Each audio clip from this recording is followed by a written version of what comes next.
Hi, I'm David Marchant, the founder of OffshoreAlert, which investigates participants in high-value cross-border finance with an emphasis on high-confidentiality jurisdictions. Our specialty is exposing investment fraud while it's in progress. Enjoy our content. Hello, everyone. Good morning, good afternoon, good evening, depending upon where you are in the world and watching this.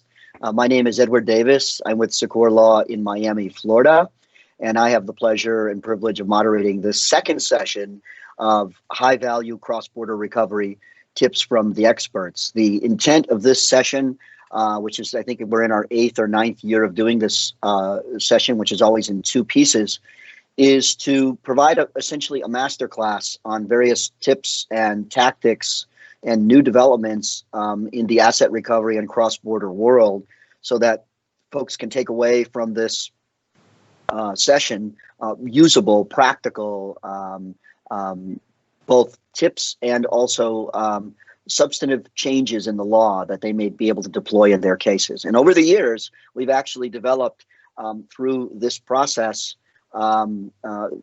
specific things that have changed the world of asset recovery. So this is, we think, a very important panel because it allows a dialogue, and there will not be complete agreement. There never has been in this panel among the experts, which we have been called by some on this topic. So we're very thrilled to have you all here.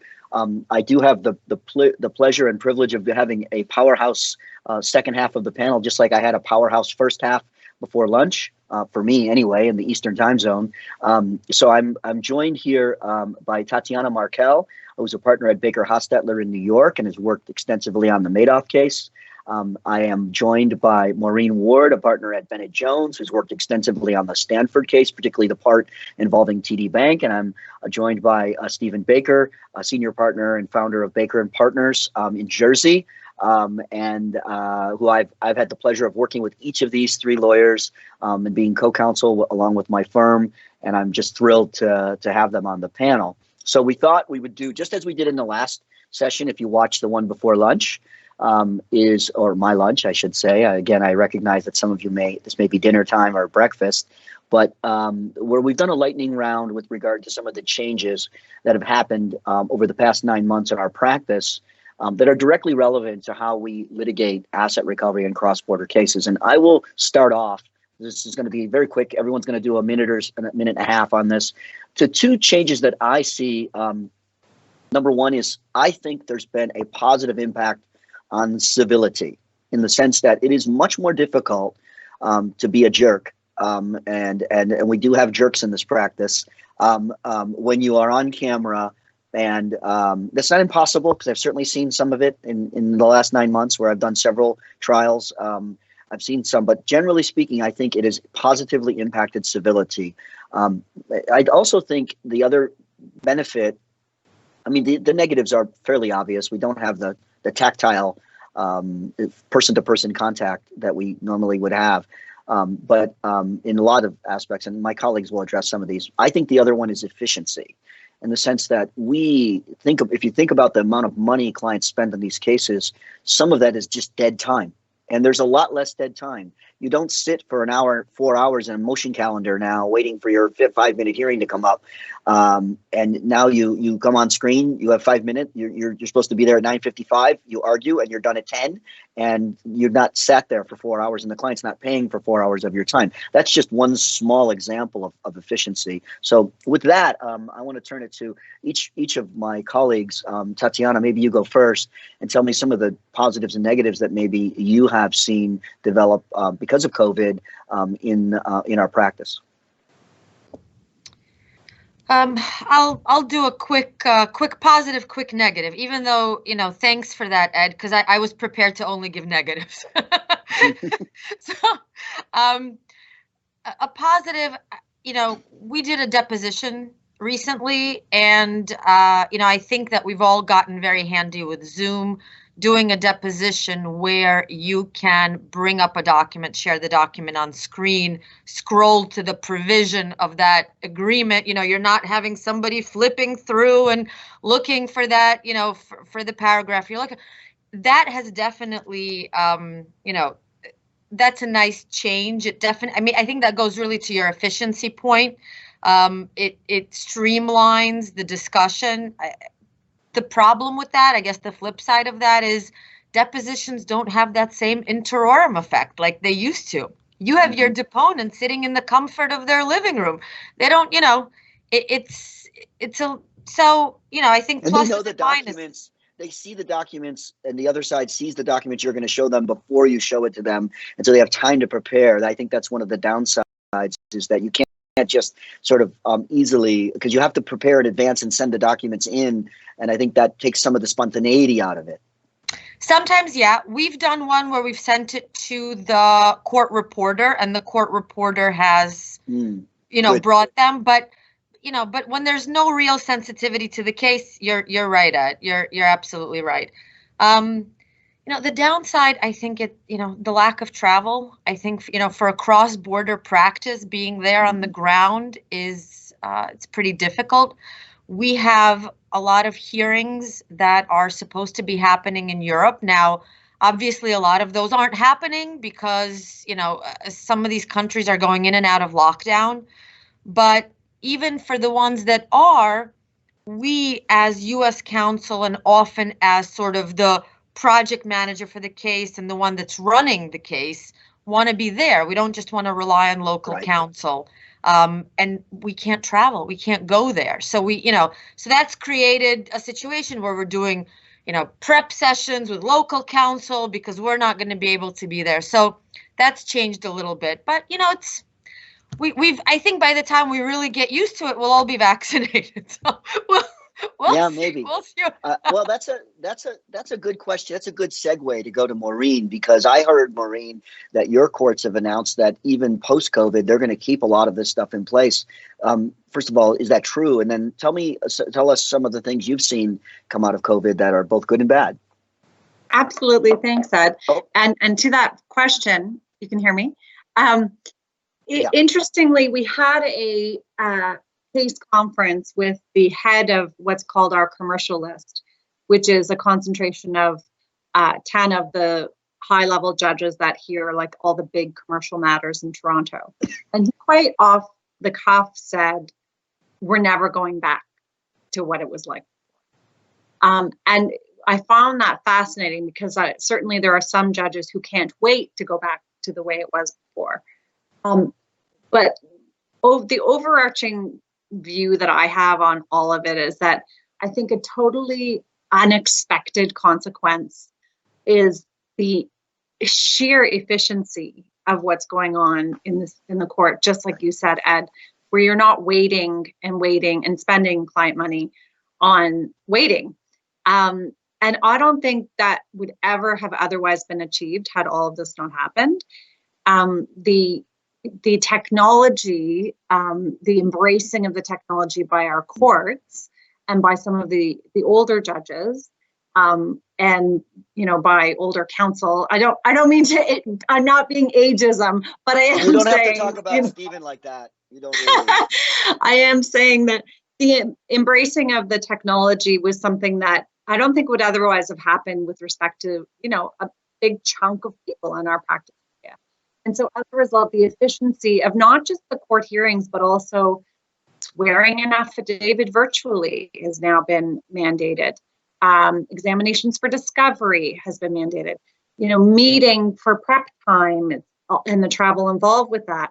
And then even just in my own personal practice, that commuting time is all cut down. Now I'll contrast this with some of the comments similar to Tatiana, is that I don't know in the long term it's going to be healthy for all like the important relationships that need to happen in the courts with co-counsel in your own bar.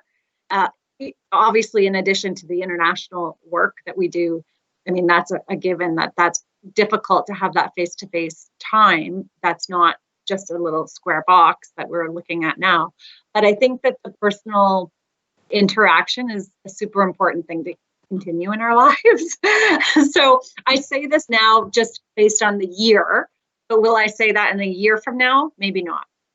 Maureen, you actually took, just a quick comment, you took the words literally out of my mouth, because I was going to say, but then how often, I know we don't wait anymore, but how often are you waiting, or you're just done with your, and you're, your opposing counsel, hey, let's talk in the hallway. Let's see if we can get this done. That happens all the time, right? The deals are always made in the hallway of that courthouse. Yeah. And we just don't have that anymore. I think you're going to keep hearing how down I am on this whole thing. No, that's a great point. Stephen, how about you? What have you seen in Jersey? Is it really manifested itself the same way there? Ed, I mean, I pick up really on much of what's been said. In the offshore centres, in my experience, this has all been massively beneficial, because your cases almost always have got witnesses from overseas, counsel from overseas, and the like. And what you're seeing is cases taking place in various ways in different jurisdictions. So, for instance, in Jersey, where I'm based, the judge will almost always be in Jersey, and that's a constitutional thing. It's a status. It's a point. We are an independent jurisdiction. Our judge is in Jersey. If you look at the Cayman Islands, we've got a case coming up this week where counsel is going to be in the Cayman, and the judge is going to be in Cornwall, in England. So you've got a Cayman judge sitting hearing a Cayman case in his holiday home in Cornwall. Now, if that couldn't happen, that case wouldn't get on. So there's been a major impact upon efficiency, like everybody else is saying. We have a trial going on in the BVI in January, Chinese clients. So we don't know whether it'll take place in the BVI in the moment, but it doesn't matter, because if it goes ahead, the judge will be in the BVI, the witnesses will be in Hong Kong, counsel will be in, well, we haven't decided, Jersey or England. It's marvelous, isn't it? It's fantastic. It's enormous efficiency. So I think the better run offshore courts are dealing with this really well. On a negative side, it's not the same cross-examining a witness, is it? So those of us who are trial lawyers get pretty frustrated. And I remember when I was learning, I had a senior colleague. He said to me, look, start turning away from the witness. The more annoyed you get with them and the more ridiculous you think they are. So I saw this guy, he virtually turned his back on the witness. Well, you can't turn a back on a witness when you're doing it over a screen, can you? So I think as a no, that's a limitation. Point, they don't let us have as much fun as trial lawyers when you're doing it from thousands of miles. But overall, it's probably pretty positive, isn't it? Yeah, I think generally we're going to find negatives and positives. I think I'm a generally more of an optimistic person, so I think we're going to see good come out of this, savings come out of it in so many different ways. But I miss you guys. I miss all the people that are watching this that we normally get a chance to chat with. And debate and argue and have drinks with. I miss that. I do. I really genuinely miss that interaction. I've had drinks with all of you after or during these conferences where we've talked about this type of stuff. So I think that's something that we desperately need to come back. So that's the time we've reserved for this topic. I wanted to at least make sure we didn't, not look at the elephant in the room here, which is how COVID has really impacted our particular practice of asset recovery, which I think is unique to not completely unique, but it has some unique aspects that are unique to a cross-border practice. So let's launch right into our four or five substantive areas, time permitting. The first one is the one I'm going to take, which is a new case called Inray Victoria. And Inray Victoria is a case that is out of the 11th Circuit Court of Appeals and deals with a proceeding under 28 USC 1782. Victoria LLC is the entity that ultimately brought the claim.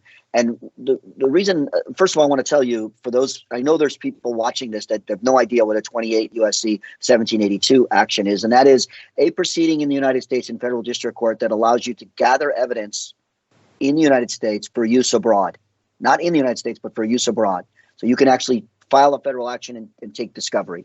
We've done whole panels on this. I'm not going to say more.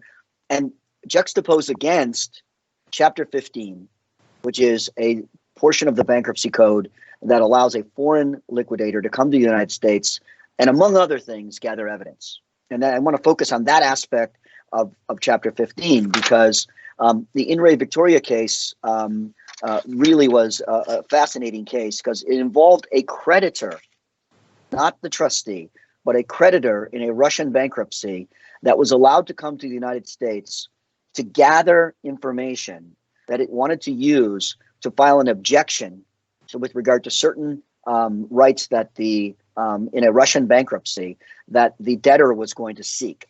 So one of the tests under the 1782 statute is that you have to be an interested party. And the court had no issue with finding that a creditor in a bankruptcy is just as much an interested party as a trustee. And my firm has used 1782 in bankruptcy cases before. It's particularly a case called Inray Petrofort, which was in Miami, that involved a Brazilian insolvency. And we debated that long and hard about whether we should use a 1782 first or go directly to a Chapter 15. And we ultimately went to the 1782 because we did not want to show our cards with regard to the bankruptcy initially. But what I think the Inray Victoria does, and I'll just call it the Victoria case does, is it forces lawyers in the United States to debate that very point. Do I want to do a 1782 or do I really need to do the whole Chapter 15? Because the Chapter 15 is a more involved filing and brings more duties with it.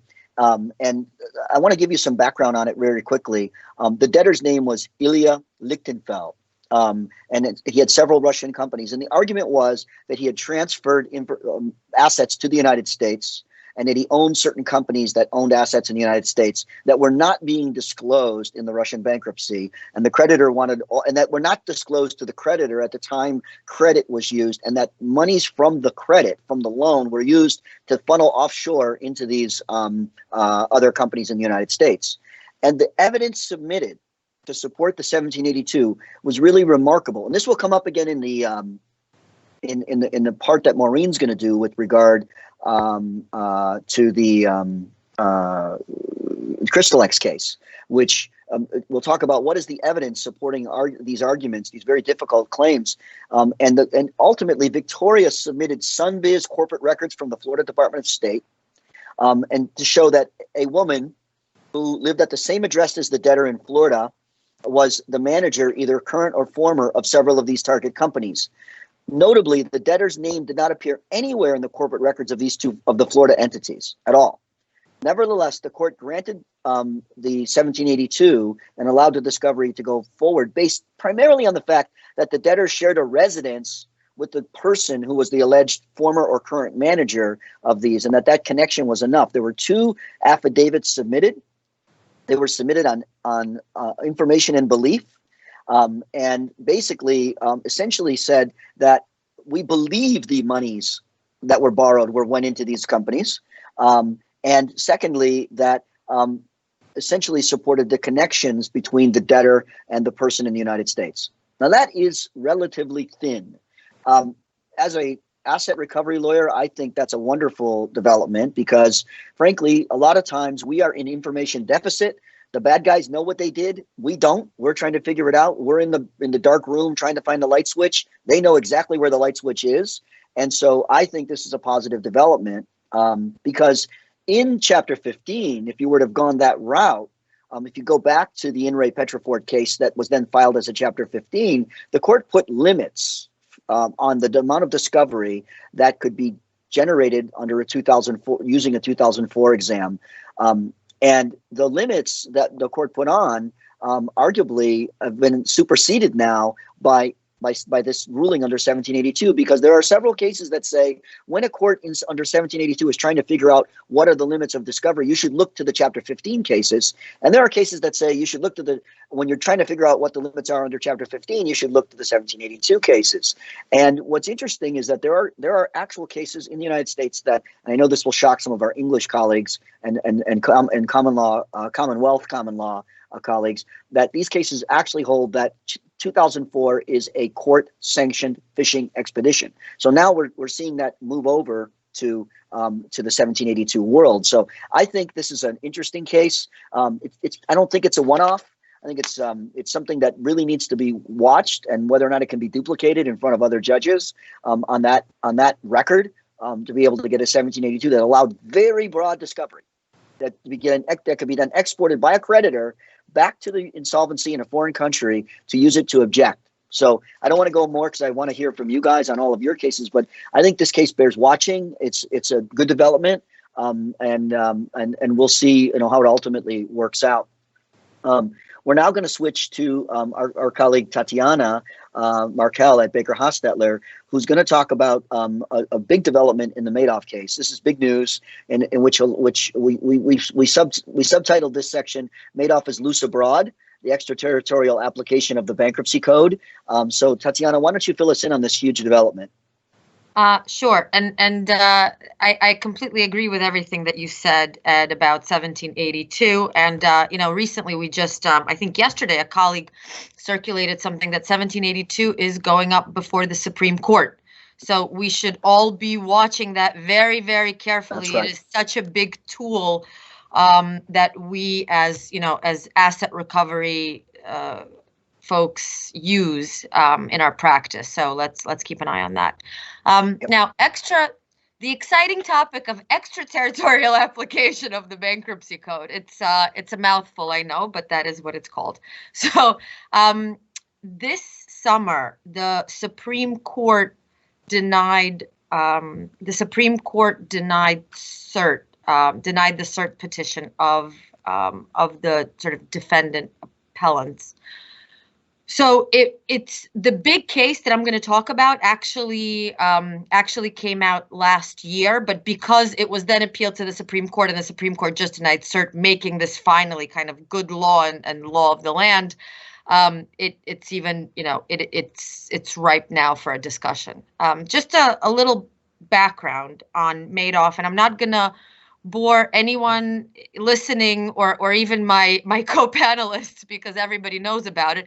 But very quickly, just to provide the background for how this case came up, Madoff, we know Madoff ran, the biggest Ponzi scheme, and Madoff had about 4,900 customers. The customers that I think most of us are accustomed to hearing about are sort of the individuals and families that invested their, couple $1,000,000 into Madoff told them all there's a minimum. They invested a few $1,000,000, and of course they lost it all. We've thankfully been able to give them a lot of that money back, but nonetheless they've been largely the victims of this fraud. But there's a subset of these customers which are which the case is referred to and which we refer to as feeder funds. Feeder funds, these feeder funds, most of them were located abroad in Europe, in the offshore jurisdictions, including Cayman, Bermuda, BVI, though some were even US based. But these feeder funds basically pool investors, and the investors themselves can be companies and other funds of funds. But these feeder funds pooled investors' money to invest them into Madoff. So the trustee, as part of the lawsuits to recover money and for purposes of distributing it to the victims, the trustee sued many of these feeder funds, but also sued the recipients of the funds as subsequent transferees.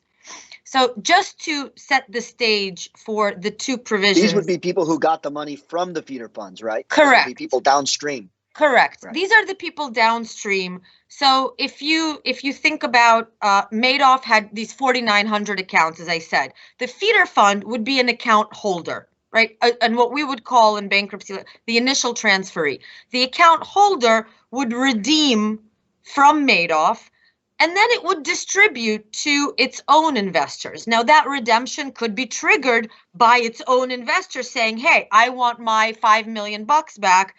And then the feeder fund would have to redeem that money from Madoff. So that's sort of the chain, if you will. So under Section 548 of the Bankruptcy Code, a trustee is allowed to, it's a avoid is the language, but it's really to unwind the transaction, between the debtor and that initial transferee, in this case, that feeder fund. That avoidance, that's under 548. Then you have the recovery provision of the Bankruptcy Code, which is 550. The recovery provision is what the Second Circuit called the business end of this, right? The business end of it, which allows the trustee to actually go out and get the money from wherever it may lie at this moment, from whoever has it, and that recovery could be from that initial transferee, right? Because once you unwound it, the initial transferee, the feeder fund, might still have the money, or whoever the initial transferee is. Or you go downstream to whoever has the money because it's been transferred once, twice, 3 times. So that sort of sets the stage for these two provisions. So the case begins with, of course, the trustee suing these various entities, including the subsequent transferees, and the subsequent transferees moving to dismiss, and actually the district court withdrawing the reference to the bankruptcy court and deciding, this was Judge Rakoff in the Southern District of New York, and deciding that, in fact, the Bankruptcy Code and SIPA did not, SIPA, by the way, is the Securities Investor Protection Act. I won't say much about it other than the fact that it allows for also the recovery of monies. This is particularly in a SIPA case like Madoff is, but it really, we work with the Bankruptcy Code provisions because SIPA only trumps to the extent that it's inconsistent with the Bankruptcy Code, and it's not inconsistent with Section 548, 550. So the SIPA trustee still proceeds under Sections 548 and 550.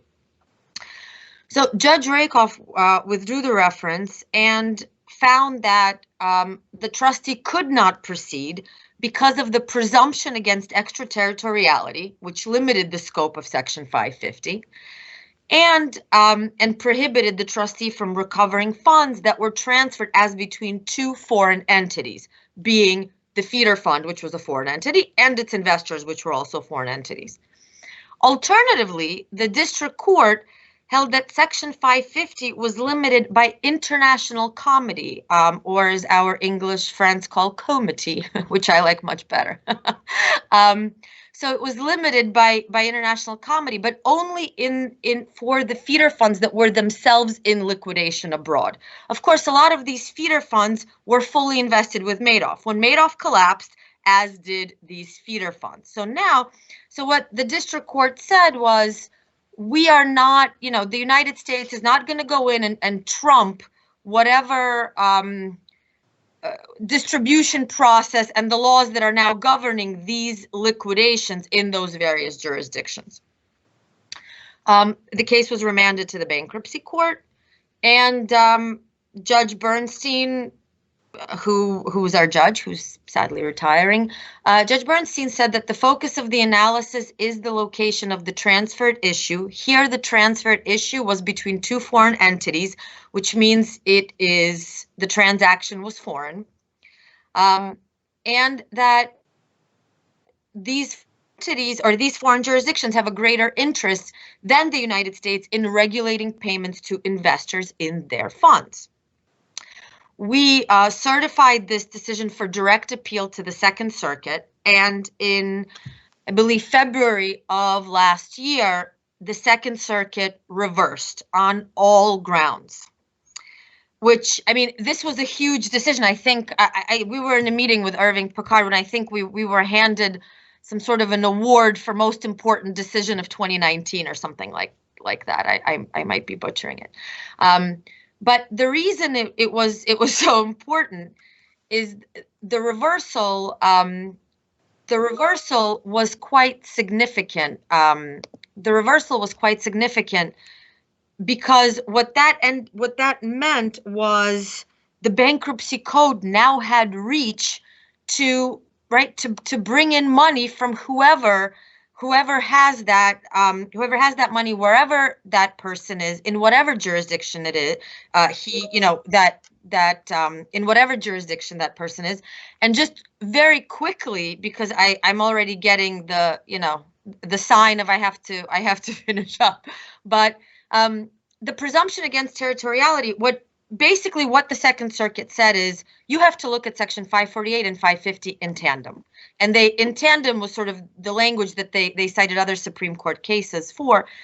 Section 550 relies on Section 548. Section 548 is only as between the debtor and the initial transferee. Section 550 allows the trustee to recover that money in whosever hands it may be, but it's Section 548 that controls the situation. So, and controls the ultimate transaction. So you can't look at Section 550 separate from 548, which really gives 550 all of its juice. And that was the decision on the presumption against extraterritoriality. And on international comedy, it was basically the same. The court said U.S. law was not regulating the foreign investor's relationship with the feeder funds, but rather it was regulating the debtor's property transfers to the feeder funds. Also, the court looked quite realistically at the fact that these investors in these feeder funds knew they were investing in Madoff. So this isn't just some surprise that suddenly the bankruptcy code was going to apply to these transactions. And just one quick point, and I thought this was a great one. The Second Circuit said that to hold otherwise would create a loophole, which would mean that all of the transfers that the Ponzi schemer or the debtor or so on made, and if he made those transfers to foreign entities, then eventually by the second entity, the money was recovery proof, right? You couldn't possibly read the statute that way. It could ultimately be transferred to the debtor, back to the debtor, to his family members. Right. And they simply were not willing to do that. Now, again, so this was quite an important decision. What I think makes it really interesting is that it comes after a decade now of the United States Supreme Court, in Morrison and other cases, trying to cut back the extraterritorial impact of U.S. law, which, there's been much debate both internally and externally to the United States about whether U.S. law goes too far or whether the extraterritorial reach goes too far. And in some cases, we've got this internal, almost xenophobic approach to pulling back the United States reach. And here you have a court saying, practically speaking, that makes no sense here. Otherwise, you will vitiate the rights and duties of a trustee to go get this money. So thank you for that. That is a fantastic development, frankly, a good one. So let's move on to Maureen, which is going to have another cross-border issue involving a Canadian company called Crystalex. And to be fair to Maureen, she's speaking about U.S. legal developments involving a Canadian company, and she's a Canadian lawyer. And we know a little bit about the Crystalex case, but she'll give us the background and then some of the things that have come out of it involving alter ego findings with regard to a sovereign and its state-owned enterprises. Go ahead, Maureen. Great. Thank you, Ed. And I'll give a little background because it is super interesting, in particular to people who practice in any sort of international law, whether it be fraud and asset recovery or otherwise. So I think it's fair to say that the widespread corruption of the Maduro government and its regime has been internationally accepted by governments around the world as a fact. And that prompted in 2017 for the Canadian government and the US government to form a very unique body called the Association Concerning the Situation in Venezuela. And shortly after that, Canada imposed sanctions against 40 individuals. And that was through the traditional sanctions regime. But they also, 19 of those individuals, they also added them to our Sergei Magnitsky law, which is the US has an equivalent. We have one also. The Canadian connection to all of this that will be of great interest, I think, is that it involves a Canadian gold mining company called Crystalex. Canada's big in mining, and so is our stock exchange. Crystalex, for the last 8.5 years, has been in restructuring proceedings. And its sole purpose over this time has been to collect a huge award that it obtained against the state of Venezuela. The background to that award is that they contracted with a state-run entity in Venezuela to develop and exploit the Las Cristinas gold mine. So they invested hundreds of millions of dollars to the necessary infrastructure in the local communities to advance the project. And then, of course, at time of getting the actual permits to carry on with the work, they were denied the permits. And that was swiftly followed by an announcement that Venezuela wanted to nationalize the mine, swiftly followed by a unilateral rescission of the contract, and then the ultimate expropriation of the actual gold deposits. So Crystal X invoked the bilateral investment treaty arbitration provision, which prohibited expressly this exact activity. It was constituted under ICSID, was heard in Washington, and they won. Venezuela participated, and the tribunal awarded Crystal X $1.2 billion in damages. With pre and post judgment and interest and all of that, we're talking $1.4 billion. Crystal X took a couple steps. They sought to enforce and recognize the award in Canada and the US.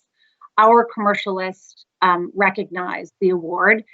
The assets, however, of interest are in the US, thus getting closer, Ed, to the case that you're excited about. So what happened after that is the judgment was filed and an attachment was filed in the U.S. District Court for Delaware against PDVSA US-based assets, which would be Citgo Petroleum Corp. I hope I'm pronouncing Citgo right, am I? You are. Absolutely, you are. Yes. So the interesting part about the attachment piece to the case is that it addressed the important question of the extent to which foreign sovereigns and their instrumentalities are immune from suit and attachment in federal U.S. courts. Now here, although there's a strong presumption that foreign sovereigns and their instrumentalities are separate, the U.S. Supreme Court recognized an exception that allows a judgment creditor to attach the assets of a foreign sovereign's instrumentality when the instrumentality is the foreign sovereign's alter ego. So in other words, it disregarded the separateness of the sovereign and what it's called its instrumentality. And it did so based on a test that included whether or not there was extensive control, and if not, disregarding the separate entities would result in fraud or injustice. So the Third Circuit held that the district court was within its jurisdiction when it granted the writ of attachment.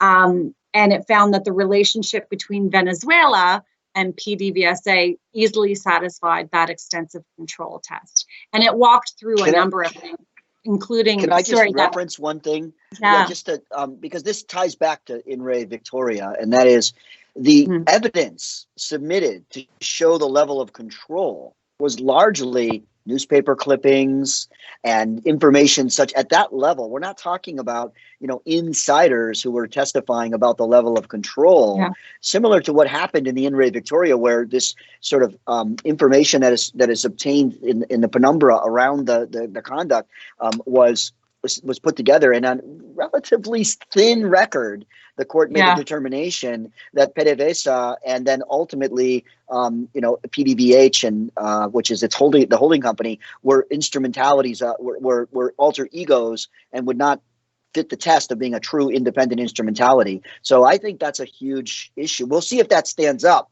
But I just wanted to make that one point, because I think what we could be seeing is a general recognition by courts that the difficulty of proving these things is compounded by the fact that we are in an information deficit. When you are the victim, you never have it. They have everything, and you're literally trying to, you're in a room, as I said before, a dark room, and to use a different analogy, and you've got your hands on an elephant, but you don't know if it's a baby elephant, if it's a whole elephant. You just know it's an elephant, and you're trying to say, Judge, it's an elephant, trust me. And Judge's like, well, show me. And so I think this is it's an interesting thing. I didn't want to, because you're moving on to the interesting stuff, but I didn't want to pass that little point because I think that may be a sign. We don't want to rely on it, but it's a good practice tip. Right. And I think the extreme circumstances might have allowed the court to sort of play inside that gray area that you're describing. That's true.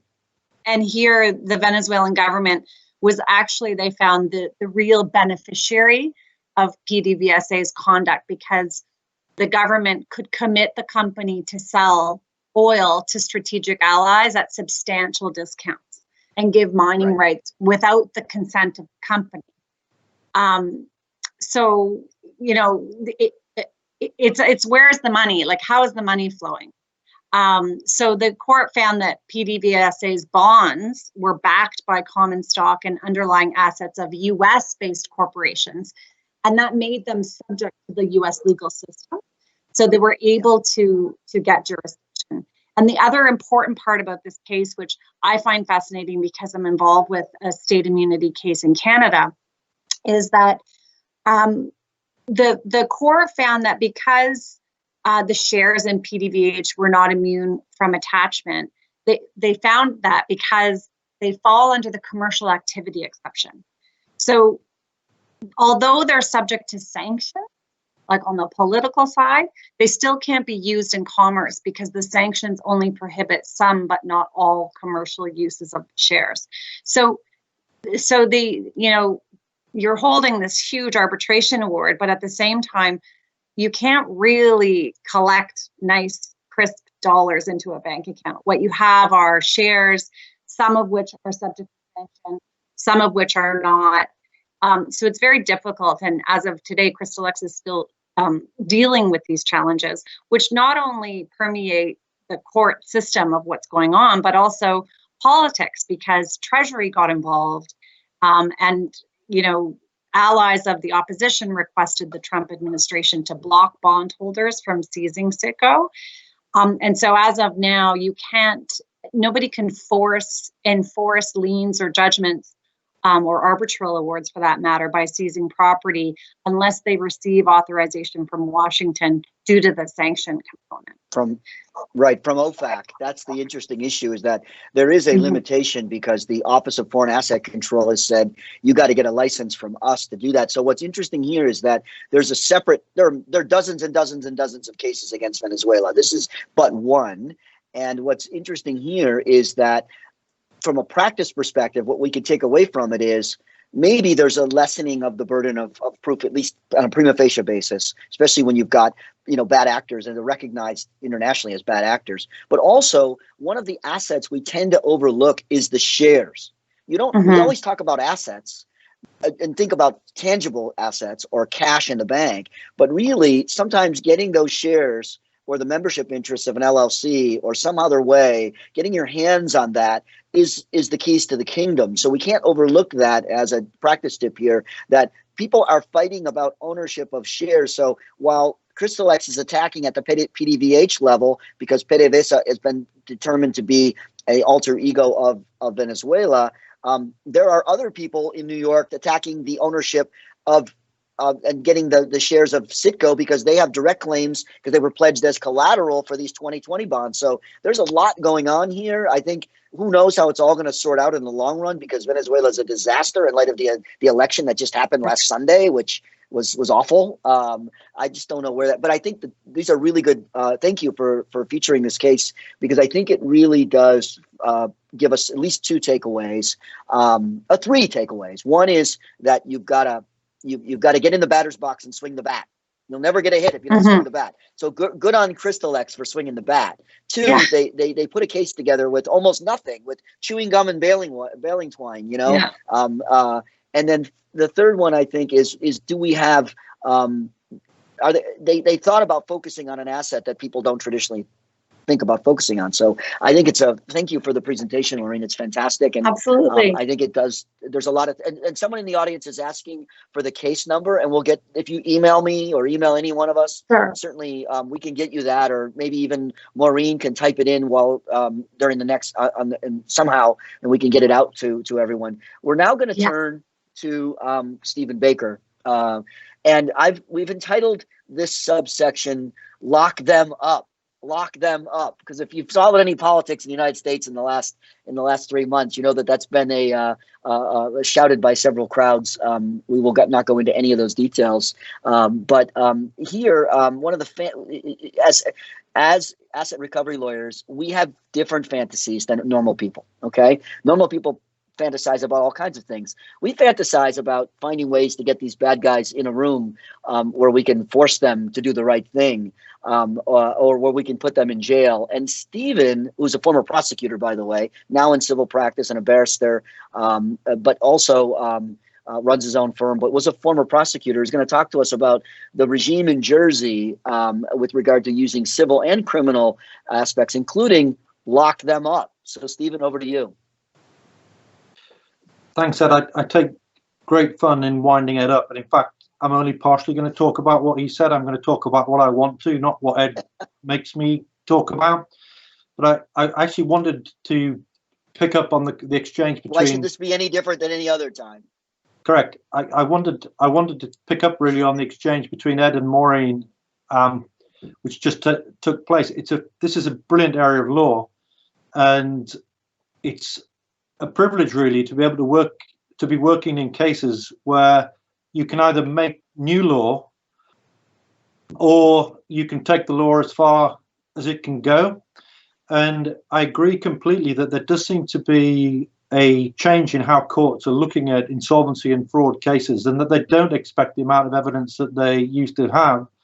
And we handled a major corruption case where the witnesses wouldn't come, where there was all sorts of practical problems, but we ended up with the leading judgment in the English common law world on tracing through overdrafts. Those of us that did equity and trusts at university will remember being taught you cannot trace through an overdraft. Once there's an overdraft, that's an end to it. And we did a case where it was astonishing facts, and it went all the way to the Privy Council, our highest court of appeal, our Supreme Court, and they said, no, you can trace through an overdraft in certain circumstances. So I just wanted to pick that up, and I think you can draw from that that the better regulated offshore centres are saying that as a matter of policy, if you misuse offshore trusts and structures, then we will help those that have been the victims of that. And so I am going to come on to lock them up, Ed. I promise you I will do that.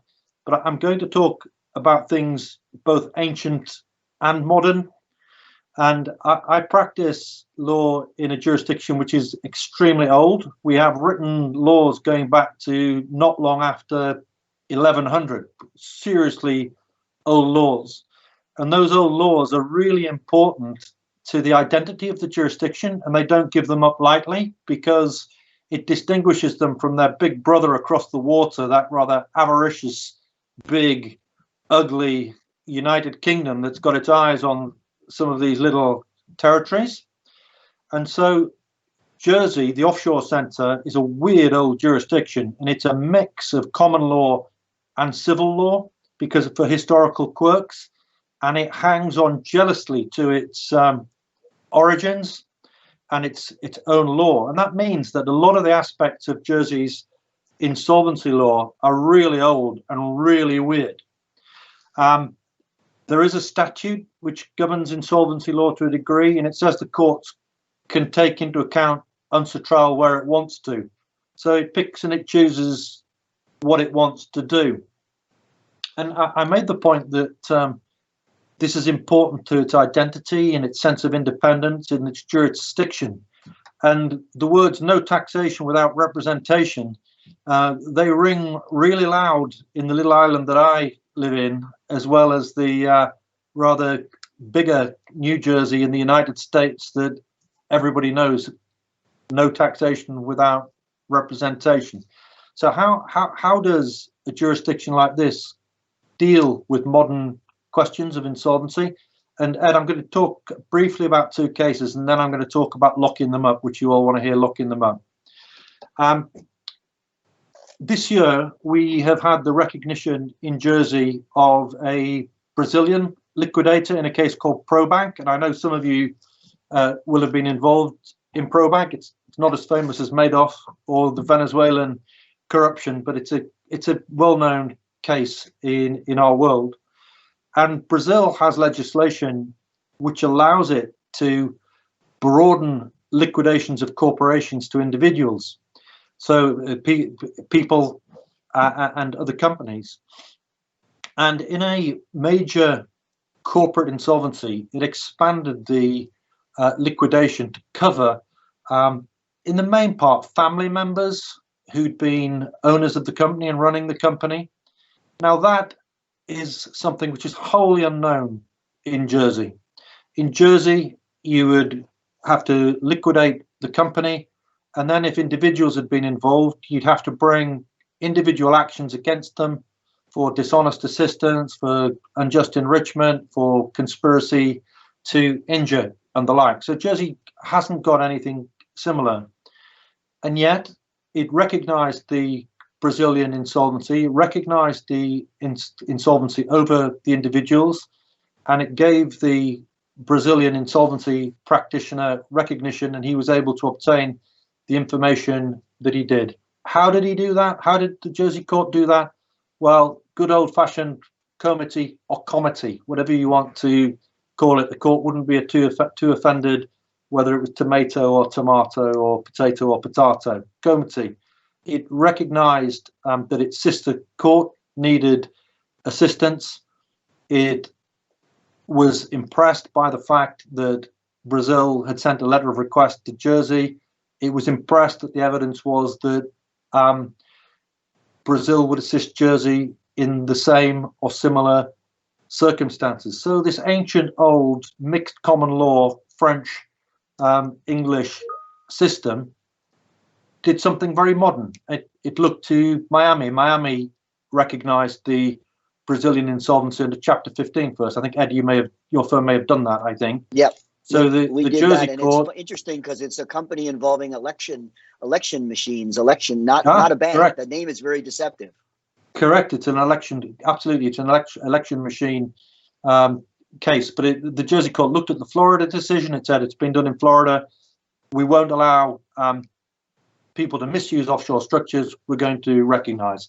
So that's the first matter I wanted to talk about. The second one was a case we've done this year, again, for a insolvency practitioner in the British Virgin Islands. They were recognized by letter of request by the Jersey court, and they wanted disclosure of information held by a Jersey law firm. It wasn't material which they could have got access to as liquidator because they had no right to it. What had happened was that a purported judgment debt had been settled by the company in liquidation, and money had been paid to a Jersey lawyer's bank account. Now, some of you may have been practicing in this area long enough to remember the old stories where it was sort of received wisdom that if you had a bearer share locked in a Swiss lawyer's safe, that was it. It was impossible to get because it was in Switzerland, it was in a safe, and it was covered by legal privilege. None of which I think was probably ever true, but that was what was said. So what did the Jersey court do? Well, it looked closely at legal privilege, and it said legal privilege applies to legal advice and litigation privilege. The payment of damages from a purported judgment to a law firm can't possibly be covered by legal privilege, either legal advice or litigation, so legal privilege doesn't apply. It then looked at confidentiality. We're at Offshore Alert, so let's shout out secrecy, secrecy, secrecy. But confidentiality is the word that we have. The Jersey Law Society rules say that the information held by a lawyer for his client will be confidential. Well, that's the same in America, right? That's the same in Canada. That's the same almost everywhere. But it said, no, confidentiality can't trump the day. Oh, there goes Inray. Trump, lock him up. It can't trump the day. It said confidentiality is overruled because it's in the interests of justice to for the liquidator to know this information. So signs of a modern approach to both legal privilege and to recognizing really rather unfamiliar Brazilian process in this old and weird offshore center. Right, I can see we haven't got long. I'm going to do this in 2 minutes. So there's a couple of minutes at the end, Fred, to wrap up. Lock them up, lock them up.